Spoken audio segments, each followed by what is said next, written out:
今天花了2块钱买了一斤豌豆，今天用这个青豆来给大家分享一个非常好吃的做法，不炒着吃也不凉拌着吃。先把青豆倒在大盆中，倒入1碗生水浸泡1下，洗掉上面的灰尘和杂质。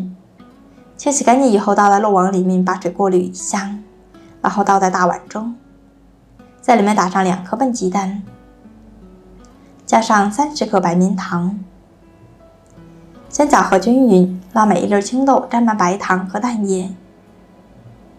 再把搅拌好的青豆倒在料理机中，倒入119克生水，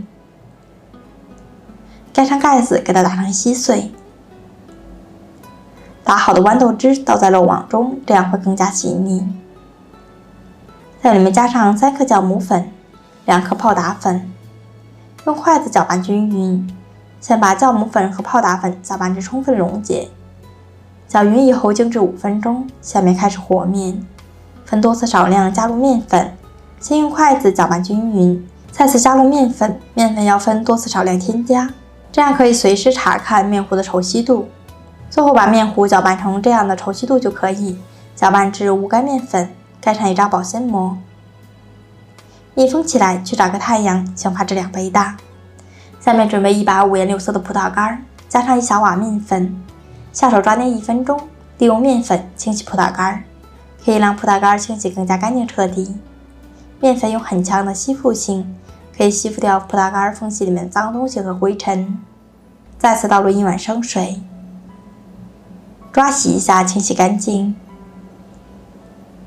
控水捞出，放在小碗中，再次倒入清水，洗掉多余面粉。彻底把葡萄干清洗干净，洗干净以后放在碗中备用。准备1把灰枣，倒入1碗生水，清洗一下，清洗干净放在案板上。我们用刀切一下，切成薄片。切好以后用刀剁碎，收在碗中备用。接下来看一下我们发好的豌豆面糊。已经满满1大盆了，先把保鲜膜揭掉不要。切好的红枣碎加入2/3，用筷子翻拌一下，让红枣分布均匀，千万不要去搅拌，搅拌的话面糊容易起筋性，那样的话就不蓬松了。碗中喷上一些食用油，用刷子涂抹均匀，刷上1层油可以使其方便脱模。在底部放上1层葡萄干，1小把的红枣碎。舀起1勺豌豆面糊放在小碗中，不要装得太满，大概7分满就可以。再喷上一些食用油，用小刷子按压一下，整理平整，像这样就可以。撒上少许黄芝麻点缀，像这样一个生坯就做好了。依次把剩下的全部做完。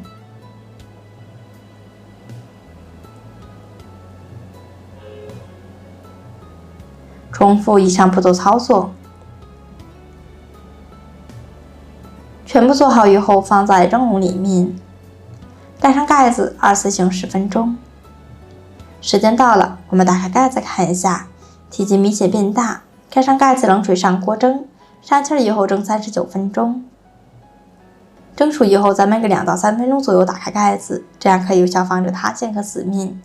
用手按压下去就会回弹，像这样就是熟了。我们用不怕烫的小手给它取出来，取出来以后用手扒下边缘，这样更方便脱模。感觉差不多的时候，把碗给它拿下来，看下底部，非常的好看，方方正正的，启发的也是非常不错。放在案板上切开来看一下，里面特别松软，蜂窝组织特别丰富。豌豆不要再炒着吃或者是煮着吃了，加上2个鸡蛋，试试这样做，搭配着鸡蛋营养会更加丰富全面。还有葡萄干和红枣，酸酸甜甜的，非常好吃。如果你也喜欢，那快收藏起来试试吧。